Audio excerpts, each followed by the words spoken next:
All right, so welcome to another episode of Psyched for Graduate School, the grad school show of the psychology program at UW Green Bay. I'm Ryan Martin, chair of the psychology program. I'm Chris Vespia. I'm a faculty member in the Psych program. Yeah, so Chris is a regular on Psyched for Careers. Every now and then she crosses over to do some Psyched for Grad School stuff. I think this is my first episode. Is it? I think so. Wow. Okay. So I'm excited. All right, well, welcome. This is a crossover. I like this. So we're going to talk about personal statements, and the reason you're here is that there is no one better, I don't think, to talk about personal statements than Well, that's you. pressure. Yeah, well, it's a high-pressure show. Okay. We have like 50, 60 people who are going to watch this. So. Wow. Okay, well, all right, where do we start? So we start with, what are the things that you think students should know about writing a personal statement? What tips do you have for people who are launching into this process? I think the first thing is start early. It's going to take longer than you think it's going to take, or at least to write a really effective personal statement is going to take longer than you think it will. Carla Miller in Career Services is fond of saying that you should allow 3 months to write your personal statement. Okay. You may not believe that. I understand, but if you can allow time, please do, because one of the things that you need to do for a personal statement is actually do research, because it does have to be specific to every different institution that you're applying to, and you don't want it just to be specific in the sense of, wow, I really want to come to your institution because the beach that you are next to is just really, really cool and I love to surf. You actually have to do research on the faculty, on different opportunities in that program, their training philosophy, a whole variety of things. Yeah, that's one of the things I think students often talk about is, I think they were surprised about is that there are different questions for different schools, and so this is not necessarily like some college essays where you write one and then you can reuse that over and over and over again. This is something where you might have to write a different essay, or at least a different version of your essay for every school you apply to.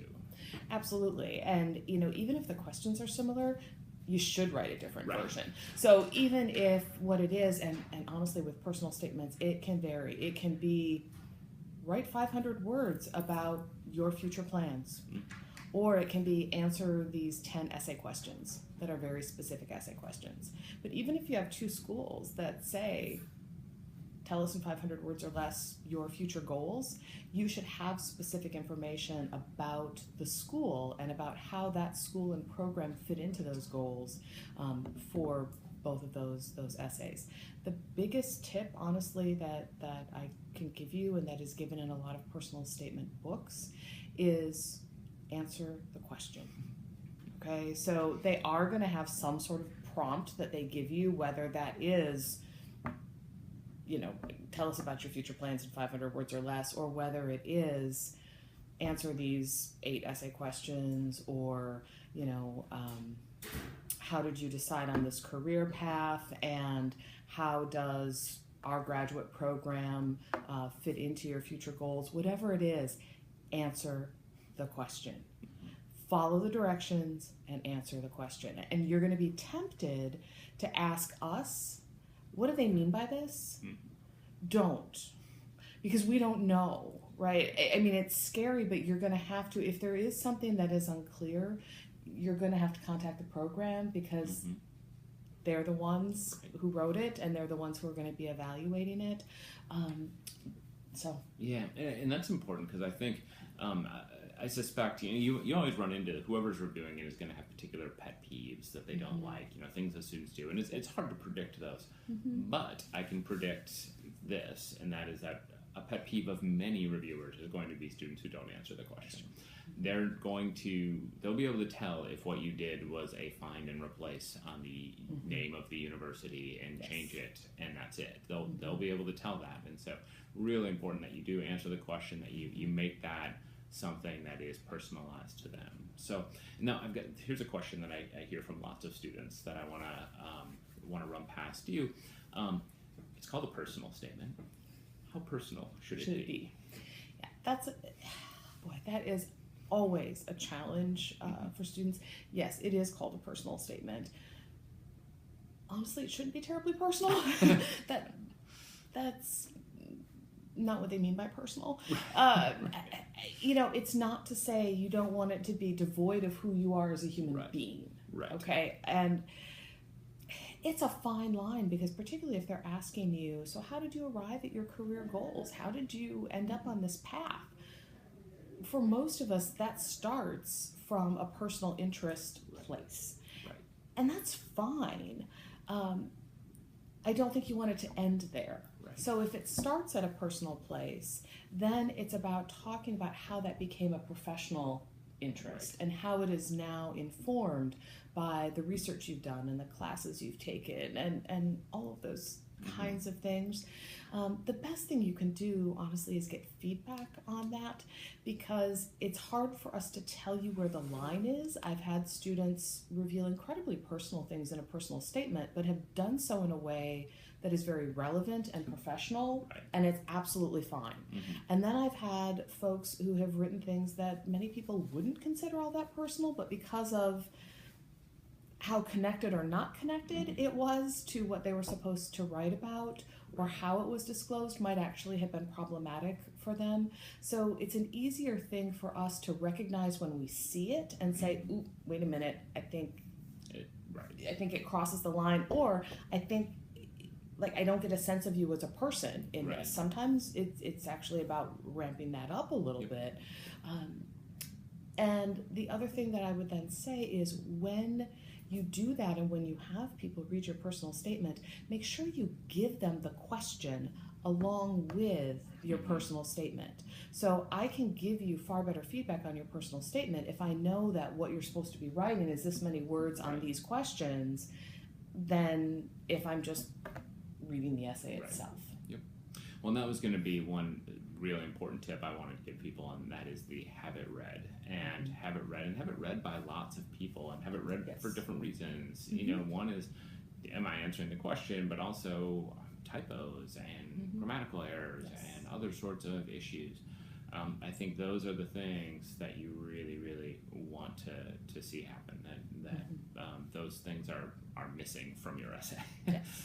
Those are fairly toxic when it comes to pet peeves. I suspect that typos are going to be a high on the list, because the message it sends is, I didn't put enough time into this, and that's not a message you want to send to a place that's considering investing a lot of time in you. No, not at all.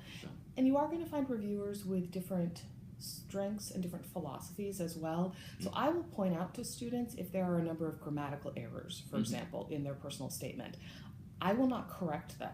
I will circle them. I will circle some of them and say, look, here are some of the issues that I'm seeing. But one of the things that schools are using this personal statement for is to evaluate your writing skills.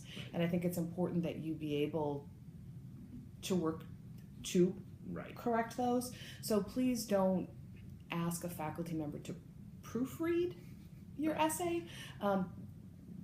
That, at least from my perspective, I don't see that as my job. Now, don't get me wrong, I will absolutely circle some typos, and I will, but it's not my job to make it perfect. And I'm more focused on giving you feedback on the content. Well, and that's important. I mean, they're looking at your writing skills, not Dr. Baskia's writing skills or my writing skills, and so we'll give you feedback on that. But yeah, it's got to be from you. So.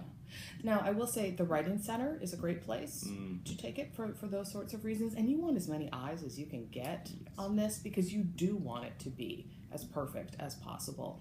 Career Services will take a look at it, and they also will comment on your writing and how effectively you're making your arguments and things like that. Obviously, faculty members, I would start with your advisor, quite frankly. A lot of people, because I've done personal statement workshops, will come to me and say, hey, would you look at my personal statement? And it's not that I'm not willing to work with other students in doing that, but I do have to prioritize my advisees. But the other piece of that, and I read them for other students, okay, so I'm not, anyway. One thing your advisor can do that a faculty member who is not can't is tell you what you're missing. So if I've worked with you as your advisor, or maybe it's not your advisor, but it's someone you've done research with or what have you, then I can read the statement and I can say, well, wait a minute, in talking about your skills, you didn't mention your research assistantship, or you didn't mention this, or you didn't talk about that. And if I'm just faculty member X, I don't know the things that you've done, so I can't give you that piece. Now, I can give you the more objective, here's just me looking at it kind of piece, and that can be helpful as well. So I do that. All right. So, any final thoughts? Any final tips before we call it a day here? You'll do great. Yes. You will. You really will. The fact that you're listening to this right now tells me that you'll do great. Yeah. Unless it's due tomorrow. And then you probably waited a little too long. Because I want to go back to what you said at the beginning, and that is start early. Start early. That is something that, we've talked about this in previous episodes, the fact that applying to graduate school is a very time-consuming process. We often talk about it as being an extra class, and so just be aware of that. So that is all we have for this episode. Thank you so very much for being here. This is a nice crossover. I like this. So it's been fun. It's a whole new world. Yeah. So if you've got episode ideas for us, you should send them to me. So you can tweet them at me, you can send me an email, you can comment on this YouTube video. So let me know what you would like to see covered. Chances are we already covered it, but if we didn't, we can do one. So that's all I got. All right. Great to be here. Thanks for inviting me. Bye.